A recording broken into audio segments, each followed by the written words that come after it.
மயிலாடுதுறை மாவட்டம் முருகமங்கலம் கிராமத்தில் பழமையான ஸ்ரீ பால மாரியம்மன் ஆலய தீமிதி திருவிழா வெகு விமர்சையாக நடைபெற்றது.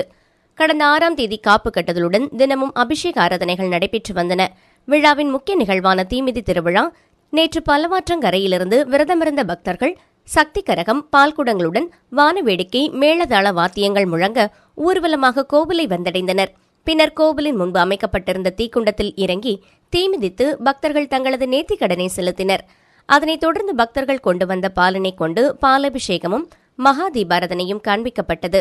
இதில் சுற்றுவட்டார கிராமங்களிலிருந்து திரளான பொதுமக்கள் கலந்து கொண்டு அம்மனை வழிபட்டு சென்றனர்.